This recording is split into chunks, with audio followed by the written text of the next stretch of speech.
Hi everyone, this is Patricia Sheehan and you're very welcome to your Reiki blog. So this week I'm going to refresh Reiki hand positions for treating others, and this is for treating your family and for treating your friends. So first of all, to start, you will activate your chakras like you learned in Reiki level 1 and connect to the Reiki energy. And then the first position is over the crown chakra, and your hands are like this and you're over the crown. You can do it this way with your hands directly on the head, and you can also have your thumbs together and your hands and your fingers on either side of the head. So that's the first position, the crown chakra. The next one, you're moving on to the third eye. So you put your thumb in the center of the eyebrows, both thumbs, and the palms of your hands flat against the brow, and then your fingertips over the eyes, and that's working on the third eye. And then the next position is behind the head, so you gently roll the head to the side and to the other side, and your fingertips are on the base of the occipital ridge, which is at the base of the skull. So your two little fingers are touching each other, so you're really cupping the back of the head. And this is really good for any tension headaches or stress or overthinking, and it's also good to balance blood pressure. So you can also do this position for blood pressure where you leave one hand under the head and put the other hand just across the back of the neck, like in an L shape. And whether the blood pressure is high or low, that actually can be very balancing. Or you can do it the other way as well with the other hand. And then after the back of the head, the next position you can do is the ears, placing your hands over the ears and your fingertips rested on the jaw. And then the next position is for sinuses, which is on the eyebrows, and your hands just a firm touch wherever there's the bone structure. You can have a firm touch on the eyebrows, and you can also do it on the cheekbone, where the cheekbone meets the bridge of the nose, and you can place your fingertips on the cheekbone. That's actually good for sinuses and also good for migraines. It's also good for people who overthink, because we can collect a lot of tension in the jaw, the cheekbones. So it's actually good for people who do a lot of thinking. It can release that. And then after the sinuses, you can move on to the shoulders, and you can put your thumb behind the shoulders and your hands gently over the shoulders. And then you can move on to the throat.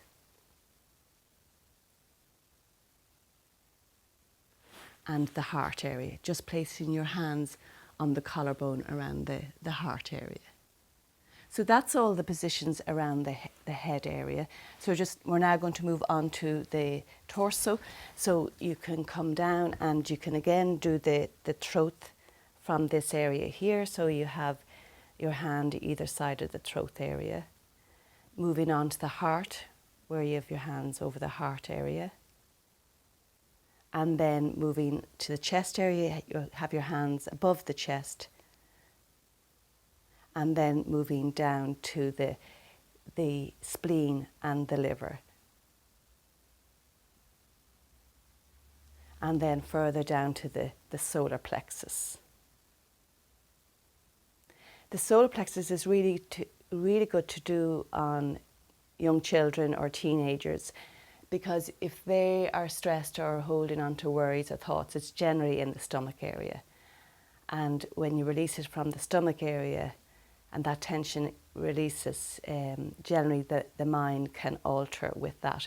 So for young children or for teenagers, the stomach area is a really good position to do. And then moving on to the sacral, and the sacral is just below the navel. And that's around the reproductive organs, and again that's really good for relaxing moods. It's also really good for PMS, menstrual issues, or any imbalances due to menopausal issues, or for creativity as well, all around this area, and relationships for both men and women around this area. And then moving down further, you can probably go one width below the navel, as far down over the upper body. And then you can move on out to the hips and hold the hips either side. And then the root area, your hands off the root area. And now this position is one of the most important positions. It's where you put your hand on the spleen, which is under the left chest area, and the other hand on the thymus. And this helps to boost the immune system. And then this position is to energize and de-stress. You put your hand on the solar plexus, the stomach area, and over the throat area. You can also do the positions around the arms, so you can hold the hands. Now, Deirdre has her hands here, so move your hands just down by your side, and you can put your hands on the hand here, and also on the shoulder. It runs energy up and down the arms, and the arms are very much connected to the heart chakra. You can also put your hands on the hand plus the elbow, and you can do the same on the other side. You generally walk around and do the same on the other side with the hand and the shoulder and the elbow. So this is very good for the heart area as well. And then moving from the root, you can also do the root where you have one hand over the root area, and then you're holding the inner part of the knee. The inner part of the knee, there's a little hollow in there, and that's one of the meridian lines down to the root chakra. So having your hand over the root and holding the inner part of the knee, and then holding the other knee as well. And then you can put the two hands on the knees for the root area as well. And then moving on from the knees, you can do the calves. I should say the shins. You can also do the calves. You can move your hands underneath the calves. And then moving on down to the ankles. And then the feet. And I'm just going to pull the blanket back so you can actually see what I'm doing. But you wouldn't pull the blanket back. You would leave the blanket on for comfort. So you can hold underneath the ankles. And the ankles are really good to do because the ankles are also the same energy point as the neck. So sometimes if people have neck tension, they'd also have more energy needed in the ankles.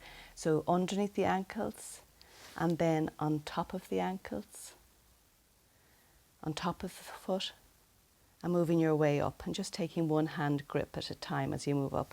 And then coming up and putting your thumb on the back of the big toe.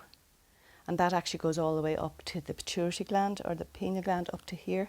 So it's really good for relaxation, even to get the toes done, to hold the toe like that. Then you can cup each foot. You can also lift and hold the ankle and also hold the foot like this. And the same with the other foot.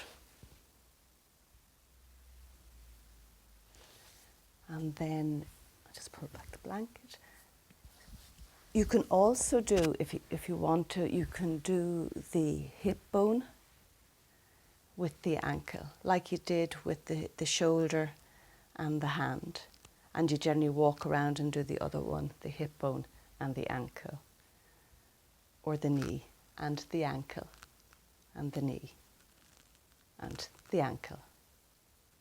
So that's typically basic hand positions for treating others.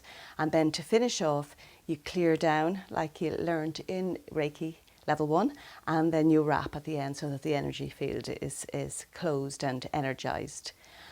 So I hope you enjoyed learning or refreshing the hand positions, and it's really great to be able to do Reiki on yourself and on your family and friends after Reiki Level 1. So if you think you'd like that, you can go to my website, reikiforall.org, and you can go to the Reiki Level 1 tab and you can check out the dates. And if you aren't getting my emails at the moment, go to my website and leave your name there, and then you'll receive emails to let you know when my next Reiki blog is. So have a happy, healthy, bright, energetic week. Thank you.